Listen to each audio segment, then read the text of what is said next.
Salve, minha rapaziada, mais um vídeo aqui do canal Brown e Fogo. E que maravilha, cara, comentar essa vitória aqui do Botafogo, cara, aliviante, eu diria. Mas ao mesmo tempo, pô, irmão, que jogo estressante, mano. Porra, cara, foi realmente, cara, um jogo de se estressar, assim, com arbitragem, com o Alter principalmente, em vários sentidos, assim, com alguns moles que o Botafogo deu. Mas num campeonato em que você tem muitas oscilações, né, que elas são naturais, o mais importante é você pontuar. Pô, meu parceiro Mosca aí passando. Foi mal? Manda um abraço pra rapaziada aí, Mosca. Salve aí pra toda palhaçada, patati patatá. Que isso, cara. Mas vamos lá. Vamos trocar essa ideia aqui. Se inscreve aqui no canal Brown e Fogo, deixa o like, ativa o sininho. Gol do Bragantino contra o Atlético Goianiense, foda-se, inútil. Vamos lá. Vamos trocar ideia aqui sobre esse jogo. O Botafogo com muitas modificações, né? Um Botafogo que não teve o Damian suspenso, teve diversos jogadores ali. Eu não vou dizer poupados, eu acho que a melhor palavra não é poupado, porque aí se coloca na cabeça das pessoas que o Arthur Jorge está poupando o jogador, e não é poupar. Eu acho que o aspecto é quem não tá jogando ou perdeu a posição, ou de fato, tipo assim, tem que fazer por merecer para conquistar. E eu acho que o Tiquinho começa no banco por opção técnica, e eu acho justo. Tá? O Tiquinho ele não vem, né, fazendo por merecer uma titularidade absoluta, tá? Mas ao mesmo tempo, a gente tem ali alguns jogadores que eles estão desgastados, cara. Então, se eles não estão 100%, que se dê lugar a outros jogadores que estão 100%. Né? Como, por exemplo, o Cauê, que é um jogador útil pra caramba. Como, por exemplo, a gente teve, né, hoje, o Cuiabá entrou depois, mas o Marçal ganhou a posição para esse jogo, entendendo as estratégias. O Botafogo, óbvio, cara, ele vai ter que ter um time base, né, para jogar. Beleza. Mas, ao mesmo tempo, é muito importante que o Botafogo entenda que alguns jogadores não têm cadeira cativa no time. E de acordo com a equipe adversária, você tem que fazer modificações. O lado esquerdo da defesa do Cuiabá é muito frágil. Nós falamos isso aqui no pré-jogo, tá? Tanto com o Alain Periur quanto com o lateral esquerdo. Na verdade não é frágil, mas é muito ofensivo. O Alain Periur não vive uma boa fase e o lateral esquerdo é muito ofensivo. O que você faz? Você coloca o lateral direito para atacar mais e o esquerdo para ficar, né? O Marçal foi o lateral esquerdo mais defensivo, tanto é que errou muito com a bola, mas ganhou muitos duelos. O Marçal talvez tenha sido o líder de desarmes desse jogo. E o Matheus Ponte foi praticamente com um atacante ali ao lado do Júnior, do Eduardo. Foi um jogador que auxiliou muito, né? No pós-perda, tanto é que é dele a bola roubada, passe do Eduardo e o gol do Cauê, belíssima finalização. Eu acho que foi uma escalação que funcionou bastante, tá? O grande problema a gente criticou o Arthur Jorge no jogo contra o Vasco, porque o Botafogo, depois de marcar o gol aos 28 minutos do segundo tempo, ele parou de jogar. O Arthur Jorge colocou 3 volantes, né? Mudou o meio-campo todo. O Botafogo quis segurar a vitória e veio o empate. Correto? E assim, cara, hoje a gente tem que colocar na conta dos jogadores o fato do time ter recuado. O Arthur Jorge não modificou nada.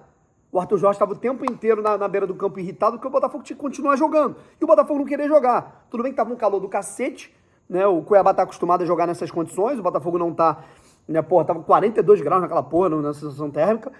Mas assim, cara, o Botafogo parou de jogar. Mesmo assim, o jogo tava controlado. Apesar do Cuiabá chegou, né, com perigo umas 2 ou 3 vezes ali. O John fez defesa importante. Tomando um cafezinho aqui.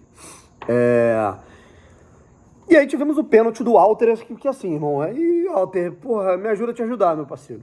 Sabe? Eu venho falando aqui que o Alter, em relação ao início da era Arthur Jorge, na transição, Thiago Nunes, Matias, Arthur Jorge, o Alter estava mal. O Alter melhorou muito, significativamente, nos últimos jogos. Fez um ótimo jogo contra o Flamengo, fez um ótimo jogo, agora eu não lembro qual foi o outro adversário, porra, difícil que o Botafogo pegou. Enfim, foram vários, né, cara? O Alter teve partidas seguras, sabe? E aí, porra, cara, num lance sem bola, gol do Atlético Goianiense. Num lance absolutamente sem bola, sem sentido. Ele vai empurra o Pita na cara, assim, o árbitro não ter dado o pênalti de cara é escandaloso. Tá? Inclusive, Paulo César Zanovelli, eu falei isso em outubro do ano passado, depois de um jogo que não era do Botafogo, era entre Goiás e Corinthians, que ele deu uma falta quando 2 jogadores escorregaram no campo sozinhos, sabe? É um escárnio esse cara continuar apitando o jogo de primeira divisão. Sabe, é uma loucura, esse maluco é horroroso, ele é qualquer coisa, ele pode ter talento pra qualquer coisa, menos pra ser árbitro de futebol. Não tem como, sabe, não tem a menor condição desse cara apitar a Série A, é horroroso, horroroso, sabe. E tivemos o pênalti marcado pelo VAR, não adianta reclamar, o Marlon Freitas reclamou no intervalo, o Rafael reclamou no Instagram. Irmão, pênalti claríssimo, cabaçado do Walter. E time que comete esses erros não vai ser campeão, irmão. Sabe? Quando eu falo que não vai, tipo, não quer. Né? Óbvio que o Botafogo disputa todos os títulos, mas, cara, tem que mudar esse comportamento. O Botafogo não pode dar gols de presente assim pros adversários dessa maneira, cara. Não tem como. A gente recolocou o Cuiabá no jogo. O Walter deu uma paçocada absurda no início do segundo tempo. Não fosse o Clayson, né, o Clayson, a gente teria tomado a virada. E aí tivemos um momento em que o Botafogo, de fato, é prejudicado pela arbitragem. Né, categoricamente. Assim, a impressão que eu tenho é que se você puxar o regulamento lá da CBF, regulamento do Campeonato Brasileiro, Brasileirão 2024, Botafogo está permitido chegar de cima para baixo, quase quebrando a perna dos jogadores do Botafogo, que não é passível de cartão vermelho. Só isso justifica. Isso tá na regra, né? Só assim... E eu odeio, cara, as teorias da conspiração. Eu não sou o cara que eu fico endossando discurso de que... Sabe, vocês me conhecem, eu sou muito correto, muito cético, mas... Sabe, é difícil não acreditar que seja método.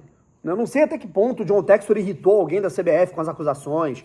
E aí, com isso, existe ali uma má vontade com o Botafogo de, porra, cara, na dúvida dá contra o Botafogo. Não é possível, sabe? E aí, num determinado momento, eu soltei a fala e falei, meu irmão, eu vou parar de ver o jogo, cara. Ninguém vai deixar a gente ser campeão, ninguém vai deixar de jogar bola, ninguém vai deixar de ganhar jogos. Sabe, que é absurdo. Né? Foi o lance do Vasco, foi o lance do Fluminense e foi agora. Sabe, é uma loucura. A impressão que dá é que o Botafogo só vai ter um jogador, o Botafogo só vai ficar com um a mais em campo quando quebrarem a perna do jogador do Botafogo. É uma loucura isso, cara. Eu duvido, inclusive, só você pegar o ano passado, Marçal solado em cima do jogador do Corinthians, na hora cartão vermelho pro Marçal. O Botafogo perdeu aquele jogo, justamente. Mas agora, pro Botafogo isso não é expulsão. É uma loucura. O Botafogo tá ali pelo menos dentre os 3 times mais prejudicados do Brasil. Mesmo assim, o Botafogo entrou no jogo. Acho que algumas alterações ali do Arthur Jorge surtiram muito efeito. E numa dessas, o Júnior Santos achou uma jogada. E lógico que o Júnior Santos não fez um bom jogo, tá? Foi o tempo inteiro impedido, tomada de decisão errada, perdeu muitos gols, desperdiçou ótimos contragolpes. Não era o dia do Júnior Santos, mas mesmo assim ele faz uma jogadaça e no rebote, Matheus Ponte. É aquilo que eu falo, cara. Mérito pro nosso treinador hoje, a gente colocou na conta dele o empate contra o Vasco, hoje tá na conta dele a vitória. Porque ele coloca o Matheus Ponte, o Marçal pra ficar ali na linha, e ao invés de ele colocar o Cuiabano, né, que ia ser um lateral mais ofensivo, e o Ponte ia fazer esse papel defensivo, ele faz o contrário. Potencializa as características boas do Ponte, que é um lateral que ainda tem vulnerabilidade por ser jovem na marcação, mas é muito talentoso para atacar. Ele quem rouba a bola do primeiro gol e ele quem marca o segundo, sabe? Enfim, eu quero saber a opinião de vocês sobre cada jogador aí que atuou, né? Qual foi a opinião qual é a opinião de vocês aí sobre essa partida, né? Os melhores jogadores em campo, enfim, o Botafogo ganha ali um jogo importante fora de casa contra um time chato, cascudo, e é o tipo de jogo que você tem que ganhar, sabe? Se você dá mole contra o Atlético Paranaense, você tem que ganhar do Cuiabá, certo? É isso, tamo junto e fui.